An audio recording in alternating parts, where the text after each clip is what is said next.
Le Pôte, fêlé une vieille dame chinoise, possédait 2 grands pots, chacun suspendu au bout d'une perche qu'elle transportait, appuyée derrière son cou.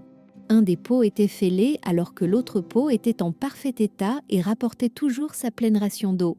À la fin de la longue marche du ruisseau vers la maison, le pot fêlé, lui, n'était plus qu'à la moitié rempli d'eau. Tout ceci se déroula quotidiennement pendant 2 années complètes, alors que la vieille dame ne rapportait chez elle qu'un pot et demi d'eau. Bien sûr, le pot intact était très fier de ses accomplissements, mais le pauvre pot fêlé lui avait honte de ses propres imperfections et se sentait triste car il ne pouvait faire que la moitié du travail pour lequel il avait été créé.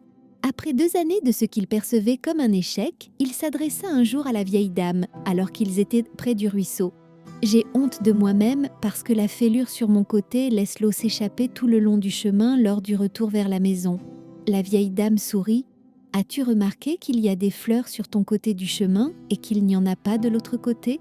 J'ai toujours su à propos de ta fêlure, donc j'ai semé des graines de fleurs de ton côté du chemin et chaque jour, lors du retour à la maison, tu les arrosais.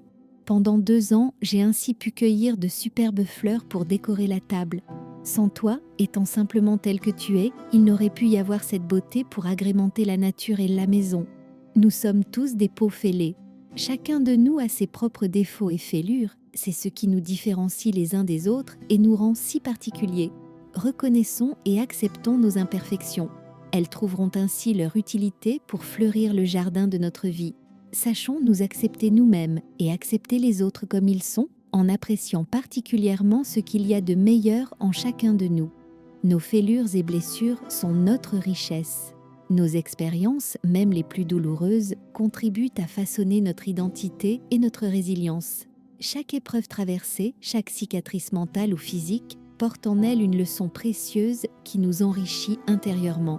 En embrassant nos imperfections et nos vulnérabilités, nous permettons à ces expériences de nous fortifier et de nous rendre plus empathiques envers les autres.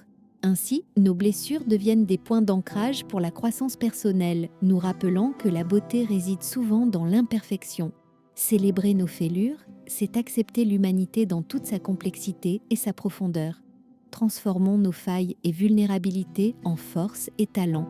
Si cette histoire vous a plu, n'oubliez pas de liker, de vous abonner et de partager un peu de douceur autour de vous. À très bientôt dans une nouvelle histoire.